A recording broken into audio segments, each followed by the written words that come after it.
गुरुदेव भगवान की जय। प्यारे कृष्ण कन्हैया लाल की जय।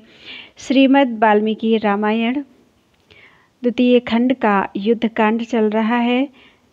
सप्तनवतितमः सर्गः, 97वां सर्ग। सुग्रीव के साथ महोदर का घोर युद्ध तथा वध। हन्यमाने बले तूर्णम अन्योन्यम ते महामृधे सरसीव महाघर्मे सुपक्षीणे बभूवतुः। केवल हिंदी अर्थ पढ़ेंगे। उन महासमर में वे दोनों ओर की सेनाएं परस्पर की मारकाट से प्रचंड ग्रीष्म ऋतु में सूखते हुए तो तालाबों की तरह शीघ्र ही छीड़ हो चली। अपनी सेना के विनाश और विरूपाक्ष के वध से राक्षस राज रावण का क्रोध दूना बढ़ गया। वानरों की मार से अपनी सेना को छीड़ हुई देखकर दैव के उलटफेर पर दृष्टिपात करके युद्ध स्थल में उसे बड़ी व्यथा हुई। उसने पास ही खड़े हुए महोदर से कहा, महाबाहु, इस समय मेरी विजय की आशा तुम्हारे ऊपर ही अवलंबित है। वीर, आज अपना पराक्रम दिखाओ और शत्रु सेना का वध करो। यही स्वामी के अन्न का बदला चुकाने का समय है, अतः अच्छी तरह युद्ध करो। रावण के ऐसा कहने पर राक्षस राज महोदर ने बहुत अच्छा कहकर उसकी आज्ञा सिरोधार्य की और जैसे पतंग आग में कूदता है उसी प्रकार उसने शत्रु सेना में प्रवेश किया। सेना में प्रवेश करके तेजस्वी और महाबली महोदर ने स्वामी की आज्ञा से प्रेरित होकर अपने पराक्रम द्वारा वानरों का संहार आरंभ किया। वानर भी बड़े शक्तिशाली थे। वे बड़ी बड़ी शिलाएं लेकर शत्रु की भयंकर सेना में घुस गए और समस्त राक्षसों का संहार करने लगे। महोदर ने अत्यंत कुपित होकर अपने सुवर्ण भूषित बाणों द्वारा उस महायुद्ध में वानरों के हाथ पैर और जांघें काट डाली। राक्षसों द्वारा अत्यंत पीड़ित हुए वे सब वानर दसों दिशाओं में भागने लगे। कितने ही सुग्रीव की शरण में गए। वानरों की विशाल सेना को समर भूमि से भागती देख सुग्रीव ने पास ही खड़े हुए महोदर पर आक्रमण किया। वानर राज बड़े तेजस्वी थे। उन्होंने पर्वत के समान विशाल एवं भयंकर शिला उठाकर महोदर के वध के लिए उस पर चलाई। उस दुर्जय शिला को सहसा अपने ऊपर आती देखकर भी महोदर के मन में घबराहट नहीं हुई। उसने बाणों द्वारा उसके टुकड़े टुकड़े कर डाले। उस राक्षस के बाण समूहों से कटकर सहस्रों टुकड़ों में विभक्त हुई वह शिला उस समय आकुल हुए गृध्र समुदाय की भांति पृथ्वी पर गिर पड़ी। उस शिला को विदीर्ण हुई देख सुग्रीव का क्रोध बहुत बढ़ गया। उन्होंने एक साल का वृक्ष उखाड़कर उस राक्षस के ऊपर फेंका, किंतु राक्षस ने उसके भी कई टुकड़े कर डाले। साथ ही शत्रु सेना का दमन करने वाले उस शूरवीर ने इन्हें अपने बाणों से घायल कर दिया। इसी समय क्रोध से भरे हुए सुग्रीव को वहां पृथ्वी पर पड़ा हुआ एक परिघ दिखाई दिया। उस तेजस्वी परिघ को घुमाकर सुग्रीव ने महोदर को अपनी फुर्ती दिखाते हुए उस भयानक वेगशाली परिघ के द्वारा उस राक्षस के उत्तम घोड़ों को मार डाला। घोड़ों के मारे जाने पर वीर राक्षस महोदर अपने विशाल रथ से कूद पड़ा और अत्यंत रोष से भरकर उसने गदा उठा ली।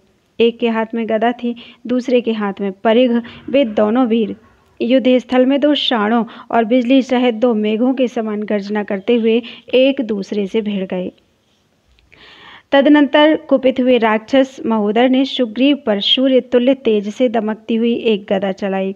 उस महाभयंकर गदा को अपनी ओर आती देखकर महासमर में महाबली वानर राज सुग्रीव के नेत्र रोष से लाल हो गए और उन्होंने परिघ उठाकर उसके द्वारा राक्षस की गदा पर आघात किया।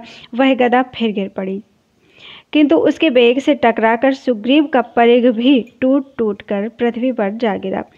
तब तेजस्वी सुग्रीव ने भूमि पर से एक लोहे का भयंकर मूसल उठाया जिसमें सबूर से सोना जड़ा हुआ था। उसे उठाकर उन्होंने राक्षस पर दे मारा। साथ ही उस राक्षस ने भी इनके ऊपर गदा फेंकी। गदा और मूसल दोनों आपस में टकराकर टूट गए और जमीन पर जा गिरे। वे दोनों वीर तेज और बल से संपन्न थे और जलती हुई अग्नियों के समान उद्दीप्त हो रहे थे। अपने अपने आयुधों के टूट जाने पर वे घूंसों से एक दूसरे को मारने लगे। उस समय बारंबार गरजते हुए वे दोनों योद्धा परस्पर मुक्कों से प्रहार करने लगे। फिर थप्पड़ों से एक दूसरे को मारकर दोनों ही पृथ्वी पर गिर पड़े। फिर तत्काल ही दोनों उछले और शीघ्र ही एक दूसरे पर चोट करने लगे। वे दोनों वीर हार नहीं मानते थे। दोनों पर भुजाओं द्वारा द्वारा प्रहार करते रहे। शत्रुओं को तपाने वाले वे दोनों वीर बाहु युद्ध करते करते थक गए। तब महान वेगशाली राक्षस महोदर ने थोड़ी ही दूर पर पड़ी हुई ढाल सहित तलवार उठा ली। उसी तरह अत्यंत वेगशाली कपिश्रेष्ठ सुग्रीव ने भी वहां गिरे हुए विशाल खड्ग को ढाल सहित उठा लिया। महोदर और सुग्रीव दोनों युद्ध के मैदान में शस्त्र चलाने की कला में चतुर थे तथा दोनों के शरीर रोष से प्रभावित थे। अतः रणभूमि में हर्ष और उत्साह से युक्त होकर वे तलवार उठाए गरजते हुए एक दूसरे पर टूट पड़े।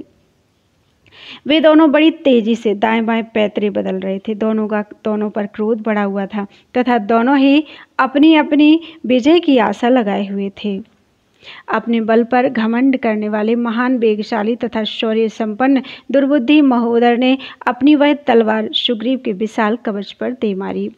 सुग्रीव के कवच में लगी हुई तलवार को जब वह राक्षस खींचने लगा, उसी समय कपिकुंजर सुग्रीव ने महोदर के शिरस्त्राण सहित कुंडल मंडित मस्तक को अपने खड्ग से काट लिया।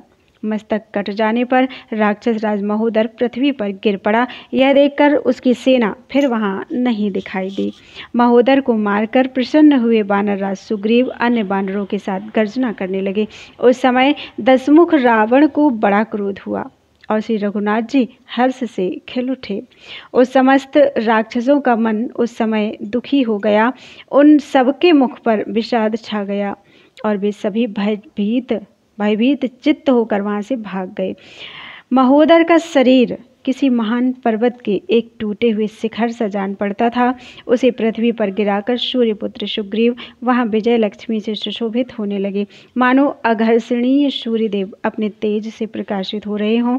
इस प्रकार वानरराज सुग्रीव युद्ध के मुहाने पर विजय पाकर बड़ी शोभा पाने लगे। उस समय देवता, सिद्ध और यक्षों के समुदाय तथा भूतल निवासिनी प्राणियों के समूह भी बड़े हर्ष से उनकी ओर देखने लगे।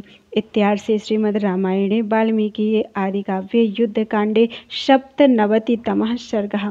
इस प्रकार श्री वाल्मीकि निर्मित आर्ष रामायण आदि काव्य के युद्ध कांड में 97वां सर्ग पूरा हुआ। बोलो वृंदावन बिहारी लाल की जय।